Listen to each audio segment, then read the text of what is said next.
The rapidly changing climate is sounding an alarm to the world to step up on adaptation, to address loss and damage, and to act now to keep 1.5 alive. So the science is clear, it's unequivocal. In fact, we see it in Technicolor each and every day on our TV screens across the world, the impacts that a 1 degree Celsius rise is having on our weather and climate. The reason that it stirs so much passion in the people here around me is that climate change and its impacts is fundamentally an injustice. It impacts the people around the world most who are least responsible for causing the impacts. So that social justice piece is centre of climate injustices.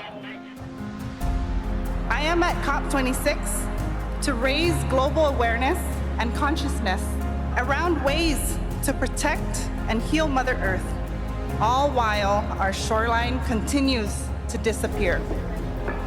I'm here in the Blue Zone, listening into all of the discussions, debates. We're involved in a series of events where we're bringing the science to the discussions, and the negotiators are listening to that science loud and clear, and that's been brought into the deliberations. The University of Hull has a range of activities here within COP. We're exhibiting as part of the COP26 Universities Network, so a big network of UK universities. We have a series of our researchers presenting their research to the delegations here, for everything from Pac-Man simulated games of how coral reefs are changing in an acidic ocean future, through to lots of the work that we're doing as part of our Natural Environment Research Council work on evolving flood risk, for example. We're also here in partnership with the National Youth Theatre for a keystone performance here at the COP26, which is all about vulnerable coastal communities and communities on the edge. So that'll be a real highlight for us. Just engaging different voices in the discussion around the climate crisis.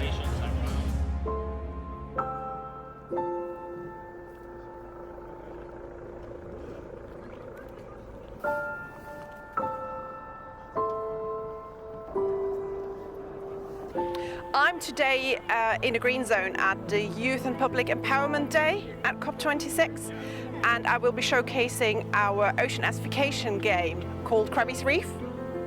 So how does that work? Tell me. So we used Pac-Man, which is very well known, Yes. but we also wanted to make ocean acidification, which is a hidden process of climate change, more accessible to people. So we used Pac-Man, but instead of the Pac-Man, you are the crab. And instead of the ghost, you have to actually run away from octopuses. You have to keep eating the pellets to make sure that you can actually survive and keep your energy levels. But with every level that you succeed surviving, the ocean will become more and more acidic, as the pH gauge will tell you. So the question is, how long can you survive? Your vision will be more and more impaired.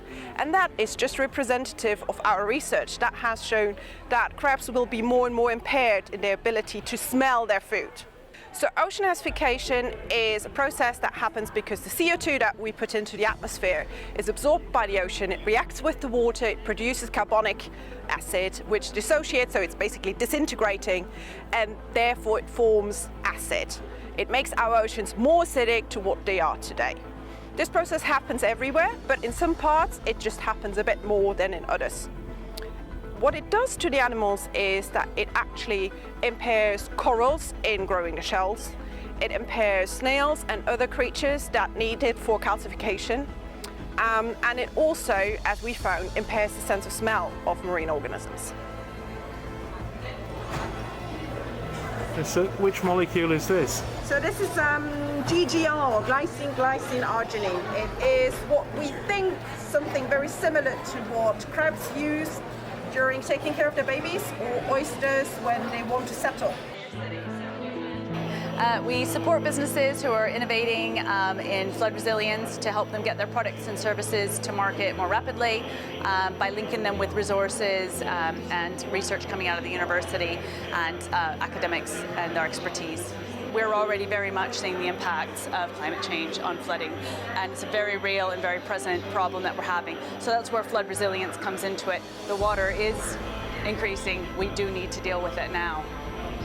Yesterday I was here demonstrating our sustainable drainage interactor, and today I'm here talking about Mytopia. I believe we can secure a better future. And what a profound and noble task. Not enough get up and go. And now with the government and with the CBI and other people endorsing what's happening, so nobody can do it alone. Now you've got this massive hydrogen investment, carbon capture investment, array of the CBI and the economic cluster. We're definitely going to be the Silicon Valley of renewables.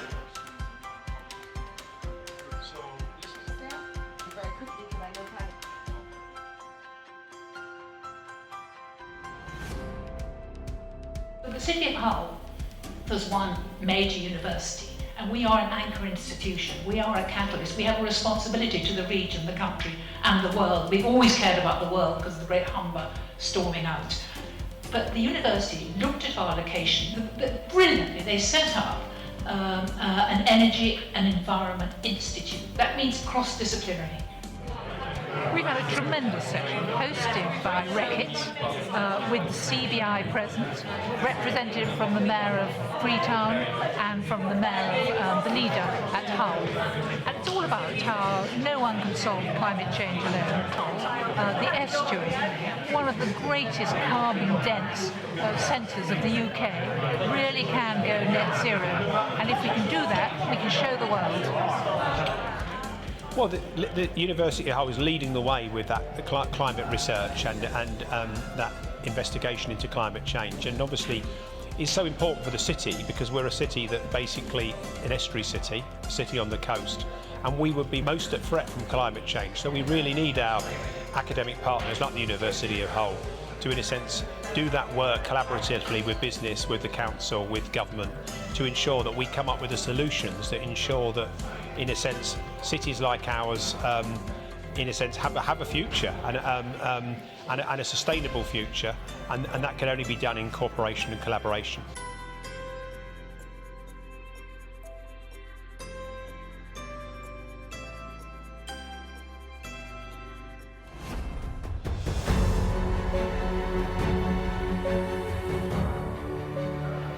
So at the moment we're in the setup period for On the Edge. So that's the co-created piece between the National Youth Theatre and the University of Hull.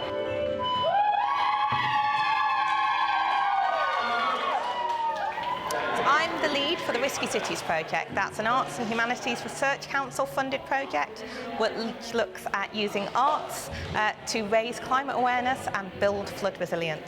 We work with a range of partners. One of the ways we're doing our work is through large-scale installations and interventions, including working with the National Youth Theatre on MELT and on the Edge here today at COP26.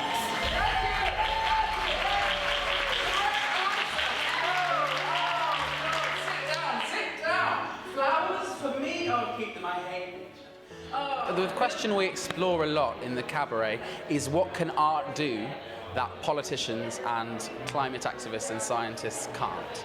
And we're looking at why, is it worth bringing an emotional talking point on climate as opposed to just leaving it to the scientists? What can artists bring to the fight against climate change? And what's great about this form of cabaret is we have so many incredible acts that have all given their own very personal take on the climate crisis. We started the process with a load of lectures from professors at the University of Hull, so there's a lot of science, which is not normally how a kind of drama devising process works.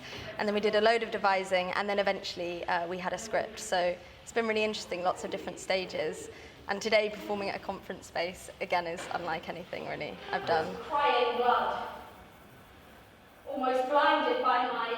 These are real people's lives, and I think it's so important that people know what they've gone through and how close to home it is for us. It's not crazy far away, it's not in a different country. Coastal areas in the UK are affected, and when you see people reenacting these things and talking about these things as if they were their own lives, it might make it more relatable to other people.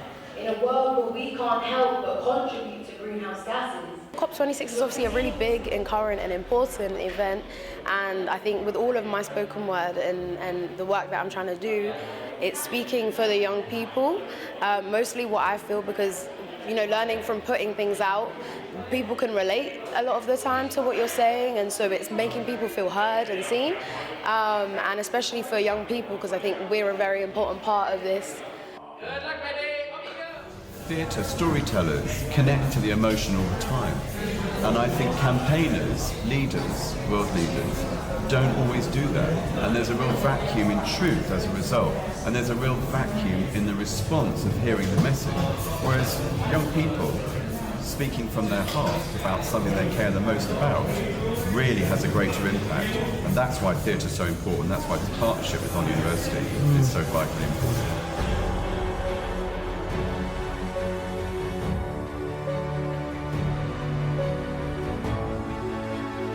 It was very impressive. It was superb, yeah, it was superb, very progressive. Really impressed how the arts and theatre can give really strong messages. I think it's the way forward for sharing knowledge with the public. Excellent.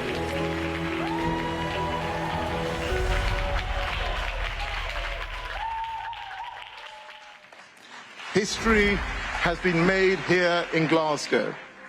And what we now need to ensure that the next chapter charts the success of the commitments that we have solemnly made together in the Glasgow Climate Pact.